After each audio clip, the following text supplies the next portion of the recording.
Madame Jandet, vous gardez la parole pour la modification des tarifs et du règlement des accueils périscolaires. Donc, dans le cadre du retour de la semaine à 4 jours, les familles souhaitent un assouplissement des horaires d'accueil du soir. Pour les élèves, il est proposé la création d'un accueil spécifique de 16h30 à 16h50, où les familles pourront venir récupérer les enfants quand elles le souhaitent, pour un tarif de 30 centimes qui est calqué sur le tarif des accueils méridiens, des 2 accueils méridiens. Un horaire décalé pour les maternelles de Bellevue, de Châtaignier et de la Grenouillère, pour que les parents puissent venir chercher leurs enfants à la fin de la classe, puisque la classe dans ces écoles qui sont éloignées de l'école élémentaire, il y a un décalage de 15 minutes. Il est enfin proposé de corriger une erreur matérielle. Il y avait une coquille dans les tarifs périscolaires en vigueur depuis la rentrée 2017-2018 qui avait été approuvée par la délibération du 27 mars 2017 et du 26 mars 2018. Dans ces délibérations, le tarif de repas pour la tranche de quotient familial 651 à 736 a été indiqué par erreur à 6,63 € au lieu 3,63 €, j'intervertis les chiffres, excusez-moi, au lieu de 3,93 €. En conséquence, je vous demande, mesdames et messieurs, de bien vouloir retenir les conclusions suivantes. Le conseil municipal approuve le tarif de 30 centimes pour l'accueil du soir de 16h30 à 16h50, approuve les modifications apportées au règlement des accueils périscolaires et modifie la délibération du 26 mars 2018. En conséquence, à compter du 3 septembre 2018, approuve le tarif de 3,93 € pour les quotients familiaux entre 651 et 736 pour les prestations globales de repas à compter du 3 septembre 2018 et autorise le maire ou son représentant à signer le règlement des accueils périscolaires mis à jour. Merci. Madame Jandet, vous auriez pu préciser que nous accueillons 1000 personnes supplémentaires par mois dans les cantines depuis le début de l'année, ce qui est un progrès significatif, et que vraisemblablement que la mise en place des repas sans viande est une explication, puisque l'augmentation des repas sans viande représente près de 25% des demandes des familles à Chambéry. Et ça ne recoupe pas, les 25% sans viande ne recoupent pas les demandes de repas sans porc qu'on avait précédemment. Y a-t-il des questions? Je n'en vois pas. Si, Monsieur Serino. Non, ce n'est pas une question, c'est une explication de vote, mais vous en doutez évidemment, on n'a jamais approuvé votre démarche de faire payer l'accueil dans les écoles. Très franchement, 30 centimes pour 20 minutes, si on en est là, c'est quand même vraiment dommage. Donc, de fait, nous ne voterons pas ce rapport parce que nous pensons que c'est à la collectivité d'assurer cet accueil. Oui, alors 30 centimes, ça fait 90 centimes de l'heure. Garder des enfants pour 90 centimes, si vous trouvez quelqu'un qui garde des enfants pour 90 centimes, moi j'ai des petits-enfants à garder, je suis preneuse. D'autre part, depuis l'année dernière, nous devons avoir une gestion très stricte des flux d'enfants. Vous savez que les écoles sont fermées. Donc on ne peut pas laisser les enfants partir n'importe comment, il faut que les parents les inscrivent. On ne peut pas permettre aux familles qui souhaitent un jour oui, un jour non de venir récupérer les enfants. Donc il faut vraiment qu'on ait cette gestion très stricte des flux. Et d'autre part, les écoles étant fermées, ça nous oblige à avoir un personnel spécifique pour gérer ces flux d'enfants.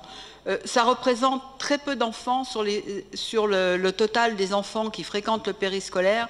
C'est à peine 8% des enfants qui sont récupérés entre 16h30 est 16h50. Vous allez me dire, effectivement, pour 8%, on aurait pu faire gratuit. Seulement, il y a un problème avec les familles, Monsieur Serino, et vous le savez, quand c'est gratuit, on ne peut pas avoir cette gestion stricte des flux. C'est vraiment un problème que l'on rencontre, et quand c'est payant, eh bien, il y a une rigueur qu'il n'y a pas lorsque c'est gratuit. Maintenant, je vais vous donner 2 chiffres. En 2013, la masse salariale du service éducation était de 5 964 000 €. En 2017, elle est de 7 653 000. Voilà. Et bien, ça veut dire qu'on a du personnel qualifié, que ce personnel, on le paye, ça a un prix, on propose des activités de qualité aussi, et effectivement, quand c'est gratuit, il y a quand même quelqu'un qui paye derrière, et c'est la collectivité. Le problème le plus important qu'on a, c'est effectivement celui de l'encadrement. Et qu'on a désormais des contraintes qui sont liées aux règles de sécurité qui ne permettent plus les souplesses qu'on a pu avoir à une époque. Et on a bien vu que dans la période où il n'y avait pas de cadre financier, ben, ma foi, un jour on avait 3 élèves, 3 enfants, il y avait pourtant 2 personnes pour garder parce qu'il y en avait 28 d'inscrits. Et puis le lendemain, il y avait 22 élèves à garder alors qu'il y en avait 15 d'inscrits. Et donc ça nous pose des problèmes de responsabilité et de sécurité, d'encadrement. C'est la raison pour laquelle nous nous sommes résolus à mettre en place ce système-là qui permet une plus grande fiabilisation des inscriptions par rapport aux présences. Monsieur Fajot. Oui, je ne vais pas revenir sur ce qu'a dit Jean-Benoît Serino. C'est vrai que 30 centimes là, pour 20 minutes, je crois que c'est totalement incompris par les parents. Au-delà, c'est vrai que ça fait quoi? C'est petit, quoi, comme raisonnement, mais bon, au-delà, on a du mal à comprendre pourquoi il n'y a pas eu une concertation beaucoup plus large, même pas de l'accueil du soir, hein, globalement, pour revisiter le projet d'éducation, hein, éducatif du territoire. Alors, d'autant plus que, bon, il y a certaines mesures étaient déjà appliquées l'an passé, certes, mais là, bon, il y avait des élections, des nouveaux délégués, et il y a une demande quand même très forte des parents de revoir un peu, parce que pour l'instant, il y a beaucoup d'obligations des parents, avec des contraintes quand même très fortes, dont ils aimeraient pouvoir en discuter et peut-être améliorer un petit peu le règlement, quoi. On va l'appeler comme ça, le règlement du périscolaire. Donc ça, c'est une demande quand même qui est formulée par un certain nombre de parents qu'on peut rencontrer quand même. Monsieur le maire, vous avez répondu à une question que j'allais poser, parce que c'est vrai que vous avez mis en place des repas sans viande et avec viande. Donc je ne suis pas surpris, et vous avez supprimé les repas de substitution, en tout cas pour ceux qui ne mangent pas de porc, pour les enfants qui ne mangent pas de porc. Donc je ne suis pas surpris qu'il y ait une augmentation du nombre de repas sans viande, même si vous me dites qu'il n'y a pas corrélation, et tant mieux. Non, mais c'était ma question, c'est de savoir est-ce qu'il n'y avait pas un report, parce que moi, pour avoir discuté aussi un petit peu avec des familles qui respectent, hein, bien sûr, dont les enfants ne mangent pas de porc, pour parler très, très librement, il y a beaucoup qui ont fait le choix de sans viande. Comme ça pose plus de problème de savoir si tel jour... Il y en avait pas grand. J'ai regardé hein, sur le premier trimestre, là, il y avait 3 jours, je crois, où il y avait du porc. Hein, donc c'est minime. Mais voilà, donc vous avez répondu, mais ce serait bien d'avoir quand même des chiffres. Donc vous m'avez dit plus 25% de sans viande. Savoir après, pour pouvoir avoir une comparaison et une idée quand même de savoir si ce sont ces familles-là qui sont allées vers des repas sans viande. C'est intéressant à savoir. Dernier point, c'est, parce que personne ne l'a dit encore, ce serait intéressant d'avoir un bilan de la suppression des ATSEM, de savoir comment ça se passe, réellement sur le terrain, dans les maternelles qui ont été impactées, Ça a été l'objet quand même d'une action quand même assez forte l'an passé. Ça serait bien d'avoir un retour là-dessus. Et puis, et surtout, comme je l'ai dit, d'après ce que vient de dire Madame Jandet, ce qui est proposé nécessitera du renfort même dans les coordinateurs du périscolaire. Donc je ne vois pas trop l'effet bénéfique de dire d'un côté on supprime des postes d'ATSEM et dans l'autre il y aura nécessité de renforcer des postes de coordinateurs, même si ce ne sont pas les mêmes fonctions.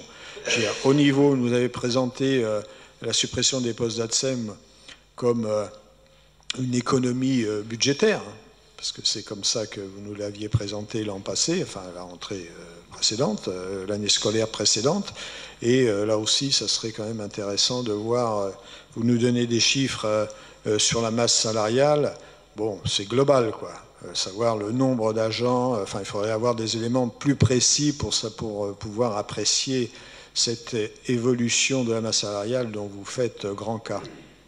Enfin, on n'est pas, vous connaissez les systèmes. Vu la différence de montant, et vous l'avez dit vous-même en aparté, c'est malheureusement pas l'augmentation des salaires qui a entraîné cette augmentation-là. Donc c'est bien qu'il y a eu une augmentation significative des postes dans le service scolaire. Madame Jandet va vous répondre. Moi, je vais simplement préciser sur la question des repas. C'est une question, vous comprendrez que je sois sensible à la question et j'ai fait décortiquer un peu les chiffres. C'est pas plus 25%, c'est 25% des repas servis dans les cantines à Chambéry sont des repas sans viande. C'est un chiffre qui est extrêmement important.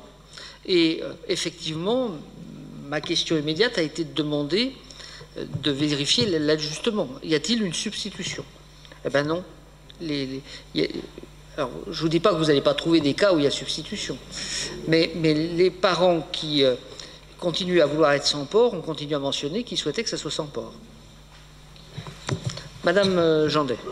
Oui, une petite précision supplémentaire sur les repas sans viande. Ça s'adresse à un public différent. Parce qu'on avait des familles qui avaient opté pour un repas sans porc et qui ont opté pour le repas avec viande et qui ont dit le jour où il y aura du porc, ben mon enfant il ne mangera pas de viande, il y a largement à manger à côté, voilà. Donc bon, et puis les chiffres, pour le moment, on est sur une période qui est quand même relativement courte. Hein, on est sur depuis le mois de septembre, donc les chiffres, on les affinera au fur et à mesure. Pour les ATSEM, il y a eu de nombreux conseils d'école qui ont eu lieu avant les vacances. On n'a pas eu de remontée particulière. Quand il y a des difficultés, donc on entame une discussion pour voir comment on peut réorganiser les postes et affiner donc le travail avec les enseignants et les ATSEM sur les emplois du temps. On essaye de trouver des solutions.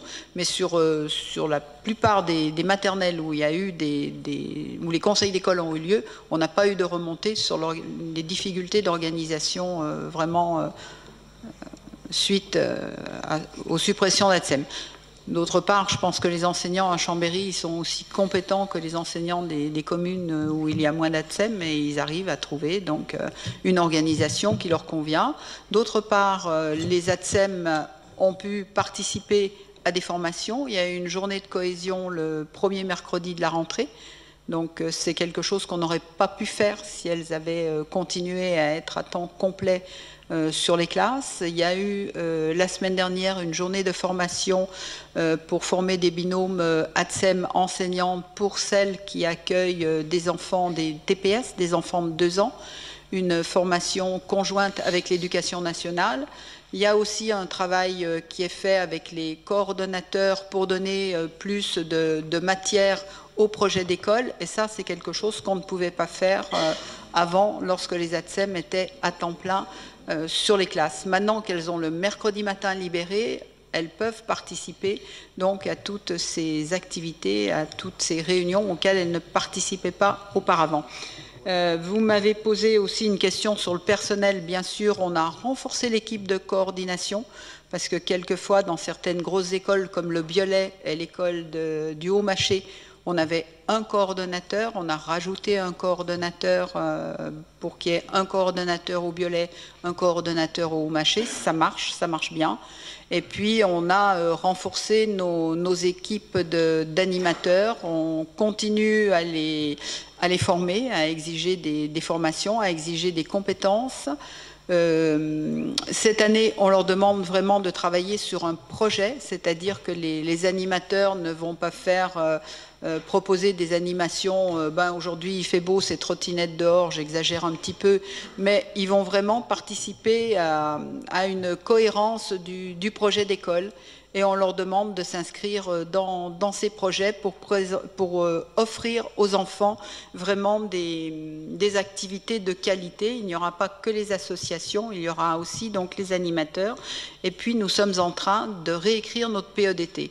On n'y était pas obligé puisque nous sommes repassés à 4 jours.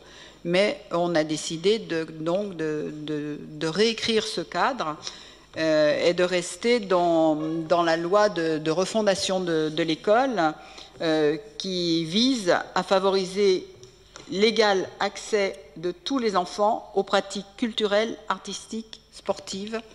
Donc on reste dans ce cadre-là et on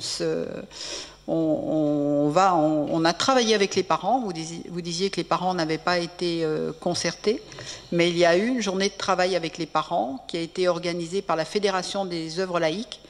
Et on a vu ce jour-là, il y avait 3 parents qui ont participé. Et on a vu aussi sur les groupes écoles que les parents ne venaient pas forcément quand on organisait une concertation sur le groupe école. Voilà. Toutes les précisions que je pouvais vous apporter.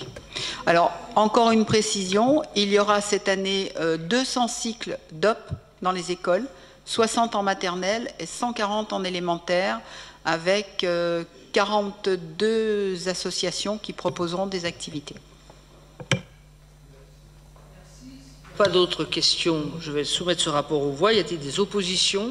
Une opposition, 10 oppositions, des abstentions. Le rapport est adopté.